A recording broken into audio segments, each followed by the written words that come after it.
Hi everybody and welcome back to the Girly Girl Bookworm. So today I have the Disney book tag, which I feel is perfect because I just got back from Disney and I saw this get posted yesterday. I don't remember who it was. I'm blanking on who it was. But she had posted it and I was like, oh my gosh, how have I not done this tag before? So I'm going to do it. And it was way harder than I was expecting it to be. I wanted to pick books that I didn't think everybody else was going to pick, which made it even more difficult. So I was trying to pick kind of underrated books that a lot of people wouldn't pick naturally. So I have the questions on my phones. And let's just get started. So the first book we had to find was a book for The Little Mermaid. And that is a character who is out of their element, a fish out of water. So I picked Beauty Queens by Libba Bray. All the characters in here are out of their element because they are beauty queens and they're plane crashes. And then they kind of have to survive on this deserted beach. So definitely a fish out of water there. The second one is Cinderella, a character who goes through a major transformation. I picked Clary from City of Bones because obviously she goes from just living her normal life to all of a sudden having to be kind of like a shadow hunter. So I feel like she goes through a lot of transformation, not even just in this book, but throughout the entire series. Snow White, a book with an eclectic cast of characters. I picked the characters from The Hero's Guide to Saving Your Kingdom by Christopher Healy. It's got a ton of kick-ass characters, excuse my French, but obviously Prince Charming's, all four of them are in here, and the princesses are in here, and they are just a crazy bunch of characters to read about, and so I picked this one. Sleeping Beauty, a book that puts you to sleep. I have quite a few that I remember filming a video and being like, I fell asleep reading this, or it just was tiring. But the one that I remember mostly is Aragon by Christopher Paolini. I remember literally falling asleep with this book because I was it just was so boring and so tiring. Which is funny because I've bought book 2 and book 3 in the series, but I just don't know if I'm ever going to get to them because I just have such bad memories of this book, unfortunately. Beauty and the Beast, a beast of a book, a big book that you were intimidated by, but found the story to be beautiful.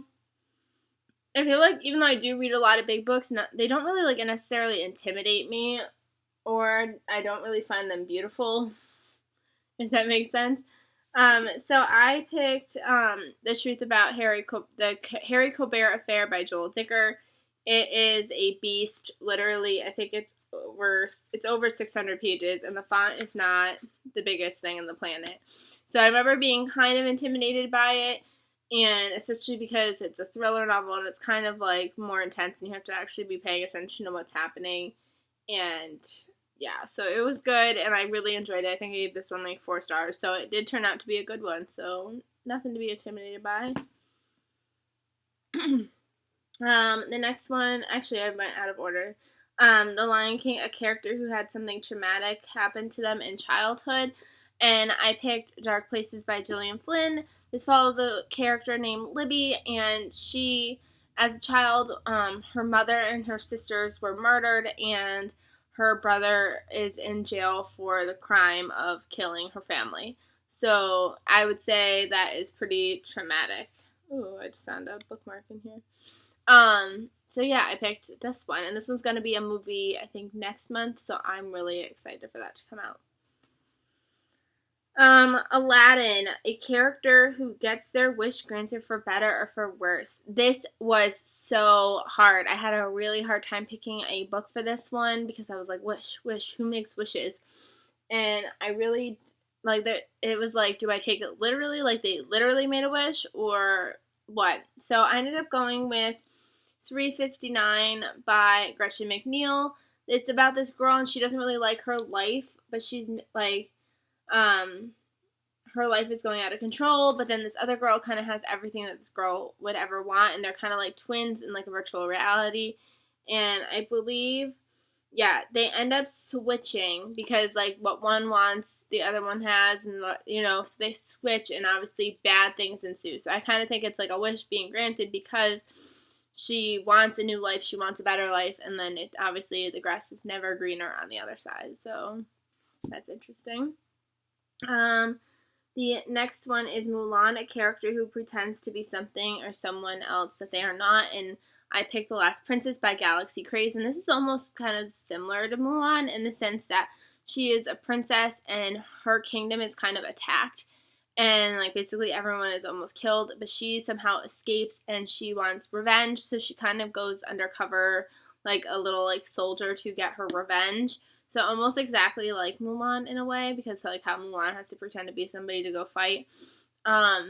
So yeah, this is a trilogy, I believe. I think the second book just came out. I haven't gotten it yet, but it should be interesting. And then another one that was really kind of hard for me was Toy Story, a book with characters who you wish could come to life. Like, there's so many series that I just love, but I would never want them to come to life. If you know what I'm saying? Like, I don't want Percy Jackson to come to life because I don't want the monsters to come out. Or, like, you know, so, like, that's kind of where I was going with this. I was having a very hard time, so I went with one of my favorite series, The Flappers, because I don't know, I like these characters, except for one of them. What's her name? Lorraine. I don't like Lorraine, but I like the rest of them.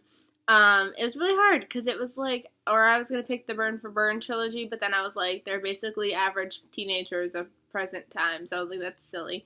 So, I don't know, I kind of went with the historical fiction. I don't know. And then the last one is Disney Descendants, your favorite villain or morally ambiguous character. And again, I almost was taking this in like if they were to come to life kind of thing. But I couldn't really pick my favorite one, but I picked everybody's villain that they love to hate. And that obviously is Voldemort from Harry Potter. There was no way I was getting around not having Harry Potter in here. So that's my villain.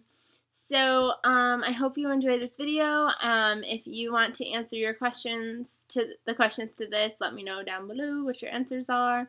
Or if you filmed this video, let me know. And I will see you guys in my next video.